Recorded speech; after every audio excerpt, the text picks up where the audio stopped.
امام اعظم ابو حنیفہ رضی اللہ تعالیٰ عنہ، جن کا نامی اسم گرامی نعمان بن ثابت رضی اللہ تعالیٰ عنہ، ان کا مقام و مرتبہ دیکھیے۔ بخاری اور مسلم اور دیگر کتب احادیث میں ایک روایت آپ کو ملے گی۔ بخاری شریف میں کتاب التفسیر سورۃ الجمعہ باب قولہ وآخرین منہم لما یلحقوا بہم کے تحت روایت ہے۔ حضرت سرکار سیدنا ابو ہریرہ رضی اللہ تعالیٰ عنہ حدیث پاک کے راوی ہیں، وہ فرماتے ہیں کنا جلوسا عند النبی صلی اللہ علیہ وسلم، ہم رسول اللہ صلی اللہ علیہ وسلم کے پاس بیٹھے ہوئے تھے، فانزلت علیہ سورۃ الجمعہ، تو نبی کریم علیہ السلام پر سورۃ الجمعہ نازل کی گئی۔ اس سورۃ الجمعہ میں ایک آیت ہے جس میں مولا تعالیٰ ارشاد فرما رہا ہے وآخرین منہم لما یلحقوا بہم، جس کا مفہوم خلاصہ یہ ہے کہ حضور اکرم علیہ السلام صرف اپنے زمانے کے جو مسلمان تھے، صحابہ تھے، ان کی ہی تعلیم و تربیت کرنے والے نہیں ہیں، صرف انہی کو کتاب و سنت کا درس دینے والے نہیں ہیں،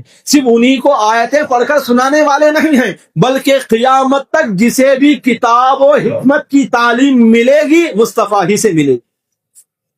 جسے بھی آیتیں سننے کا اعزاز حاصل ہوگا وہ مصطفیٰ کریم علیہ السلام ہی سے حاصل ہوگا۔ جو بھی قرآن سنے گا حقیقت میں وہ مصطفیٰ ہی سے سنے گا، جو بھی علم حاصل کرے گا حقیقت میں وہ مصطفیٰ ہی سے علم حاصل کرے گا، جسے بھی حکمت ملے گی مصطفیٰ جان رحمت علیہ السلام کے ہاتھوں سے ہی حکمت ملے گی۔ حضور کا واسطہ ہٹ جائے کوئی بھی رتی برابر بھی ذرے کا بھی علم حاصل نہیں کر سکتا۔ جب یہ آیت نازل ہوئی حضرت ابو ہریرہ فرماتے ہیں میں نے عرض کیا من ہم یا رسول اللہ، اے اللہ کے رسول وہ کون لوگ ہیں جن کے بارے میں اس آیت میں کہا جا رہا ہے کہ وہ لوگ جنہوں نے اپنے اگلوں سے ملاقات نہیں کی، ان کو بھی آپ صلی اللہ علیہ وسلم کتاب و حکمت کی تعلیم دیں گے، آیتیں پڑھ کر سنائیں گے اور انہیں قرآن کریم کا علم سکھائیں گے، وہ کون لوگ ہیں؟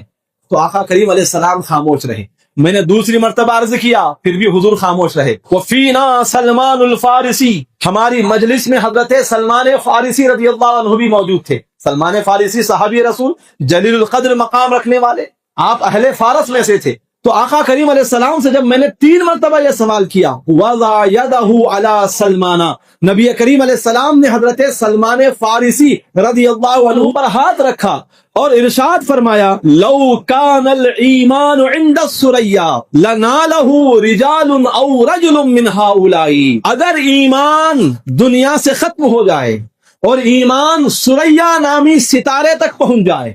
تو اہل فارس میں سے، ابنائے فارس میں سے کچھ ایسے لوگ ہوں گے جو وہاں تک پہنچیں گے اور ایمان حاصل کر لیں گے۔ مسلم شریف کے الفاظ ہیں لو کان الدین عند الثریا، اگر دین ثریا تک پہنچ جائے لذهب به رجل من فارس او قال من ابناء فارس حتى يتناوله، تو حضور فرما رہے ہیں اہل فارس میں سے، ابنائے فارس میں سے ایک شخص ایسا ہوگا جو ثریا تک پہنچے گا اور دین حاصل کر لے گا، وہاں سے دین لا کر روئے زمین میں اس دین کو عام کرے گا، اس دین کی دولت سے لوگوں کو مالا مال کرے گا۔ مستد احمد کے الفاظ ہیں کہ لو کان العلم عند الثریا، کہ اگر علم ثریا تک پہنچ جائے تو فارس کے رہنے والوں میں سے، اہل فارس میں سے کچھ ایسے لوگ ہوں گے وہ ثریا تک پہنچیں گے اور علم حاصل کر لیں گے اور لا کر دنیا والوں کو اس علم کی خیرات سے مالا مال کریں گے۔ حضور کیا فرما رہے ہیں؟ اللہ تعالیٰ اہل فارس میں سے کچھ ایسے لوگوں کو پیدا کرے گا جو ثریا تک پہنچیں گے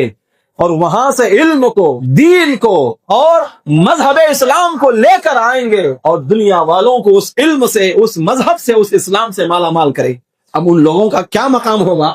ان لوگوں کی کیا شان ہوگی؟ اب ان احادیث کو رکھ کر بے شمار محدثین اور حفاظ الحدیث، ائمہ حدیث نے یہ ارشاد فرمایا ہے اس کی تفسیر میں کہ نبی کریم علیہ السلام نے جن کے بارے میں یہ اشارہ دیا ہے اس سے مراد امام اعظم رضی اللہ عنہ کی ذات ہے۔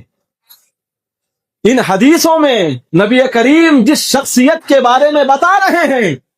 اس شخصیت سے مراد امام اعظم ابو حنیفہ ہیں، کیونکہ امام اعظم ابو حنیفہ بھی فارس کے رہنے والوں میں سے ہیں، اہل فارس میں سے ہیں، اور آپ کے زمانے میں آپ نے علم کا جو مقام حاصل کیا فہم و فراست کے معاملے میں، فہم دین کے معاملے میں، اور اپنی ذات سے لوگوں کو دینی فائدہ پہنچانے کے معاملے میں، دین کی تبلیغ کرنے کے معاملے میں، دین سکھانے سمجھانے کے معاملے میں، علم دین کو عام کرنے اور صحیح علم دین لوگوں تک پہنچانے میں اس مقام کو پہنچے ہوئے تھے کہ آپ کے زمانے میں کوئی بھی اس مقام کو نہیں پہنچ سکا۔ آپ تو آپ ہیں، بلکہ آپ کے شاگرد بھی ایسا مقام حاصل کر چکے کہ آپ کے شاگردوں کے مقام کو بھی کوئی نہیں پہنچ سکا۔ اب ہمیں اپنی قسمت پر ناز کرنا چاہیے کہ اللہ نے ایسے امام کے مقلدوں میں سے ہم کو پیدا فرمایا۔